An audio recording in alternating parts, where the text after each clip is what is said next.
म्हणून आम्ही लाडक्या बहिणींना निवडणुकीमध्ये नोव्हेंबरमध्ये आचारसंहिता लागेल, ऑक्टोबरमध्ये लागली ना, ऑक्टोबरमध्ये आचारसंहिता लागेल आणि पुन्हा विरोधी पक्ष, तुम्ही लोक बोलत नाही, तुमचं कोणावर वैयक्तिक घेऊ नका व्यक्तिशा, निवडणुकीच्या आचारसंहितेमध्ये ही योजना बंद करा म्हणून निवडणूक आयोगाकडे तक्रार करतील आणि त्याचा असा बबरा करतील की ही योजना बंद झाली म्हणून आम्ही सभापती महोदय ऑक्टोबरमध्येच नोव्हेंबरचे पण पैसे देऊन टाकले. म्हणजे 5 इन्स्टॉलमेंट या लाडक्या बहिणींच्या खात्यात जमा झाले आणि आताच्या पण पुरवणी मागण्यामध्ये डिसेंबरच्या साठी 1400 कोटी रुपयाची तरतूद केलेली आहे. त्यामुळे ही योजना बंद होणार नाही. माझ्या एकाही पात्र लाडक्या बहिणीच्या खात्यात जाणारे पैसे बंद होणार नाहीत. फडणवीसांना देखील देवेंद्रजींना हात टाकण्यासाठी देखील कारस्थानं शिजवली आणि म्हणून मी आपल्याला एवढं सांगतो, काही लोक म्हणाले बर्फाच्या लादीवर टाकून मारू, काही लोक म्हणाले लाडकी बहीण योजनेची इन्क्वायरी करू, लाडक्या भावाची इन्क्वायरी करू आणि सरकार आल्या आल्या सगळ्यांना जेलमध्ये टाकू. मी तर सांगितलं लाडक्या बहिणींसाठी एकदा काही 100 वेळा एकनाथ शिंदे जेलमध्ये जायला तयार आहे.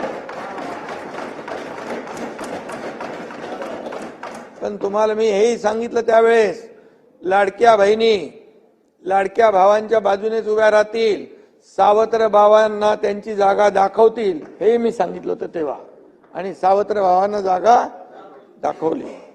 आणि म्हणून यांचं रंग बदलण्याचं कौशल्य बघून सरड्यांना सुद्धा लाज वाटली असेल खरं म्हणजे. आणि याला भेट त्याला भेट आणि नंतर घरी थेट.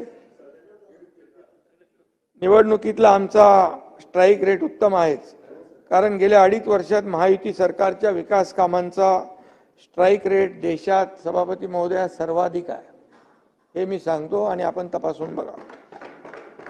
महाराष्ट्राला देशात क्रमांक 1चं राज्य बनवण्यासाठी आम्ही सगळे दिवस रात्र 24 तास काम करत होतो.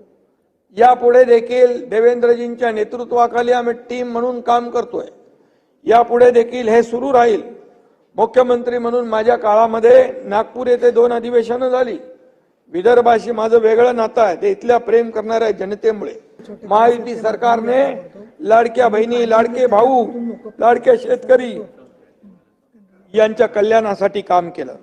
त्यामुळे या सगळ्यांसाठी महायुती सरकार लाडकं ठरलं आणि म्हणून आम्ही देखील लाडके भाऊ ठरलो. आमच्यासाठी हे पद कुठल्याही दुसऱ्या पदापेक्षा खूप मोठं पद आहे. मी आधी सीएम म्हणजे कॉमन मॅन म्हणून काम करत होतो, आता डीसीएम आहे. डीसीएम म्हणजे डेडिकेटेड टू कॉमन मॅन, अशा प्रकारचं मी काम करणार.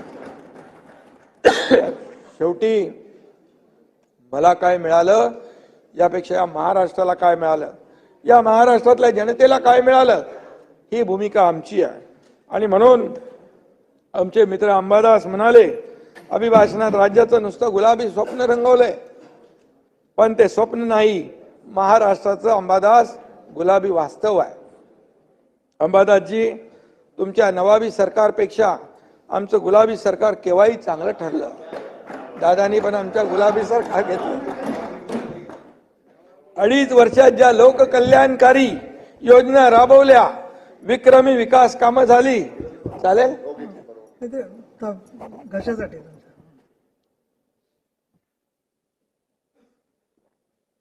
धन्यवाद. सभापती महोदय, 2.5 वर्षात ज्या कल्याणकारी योजना राबवल्या, विक्रमी विकास कामं झाली, त्यामुळे महाराष्ट्राचं वास्तव गुलाबी झालंय. परदेशी गुंतवणूक महाराष्ट्र पहिला आहे, हे गुलाबी वास्तव आहे. महिला सक्षमीकरणात महाराष्ट्र पहिला आहे, हे गुलाबी वास्तव आहे. जीएसटीत पहिले आहोत, उद्योगामध्ये पहिला नंबर आहे, हे वास्तव आहे.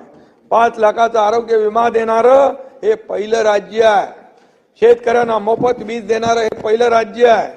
10 लाख म्हणजे 10 लाख तरुणांना स्टायपंड देणारं, त्यातले 1,80,000 तरुणांना अपॉइंटमेंट दिलेले आहेत. 6,000, 8,000, 10,000 स्टायपंड देणारं आतापर्यंतच्या इतिहासामध्ये कुठल्या सरकारने निर्णय घेतला? तो आमच्या महायुती सरकारने निर्णय घेतला आणि आज लाखो लोकांना त्याचा फायदा होणार आहे. देशातलं लॉंगेस्ट सी ब्रिज करणारं हे MTHL हे पहिलं राज्य आहे. सर्वात मोठं मेट्रो नेटवर्क असलेलं पहिलं राज्य आहे. आणि त्याचबरोबर परदेशी गुंतवणूक पूर्ण देशाची 52% गुंतवणूक आपल्या राज्यात आहे. हेही पहिलं राज्य आहे आणि बाकी तर खूप आहे, त्याच्यामध्ये मी जात नाही.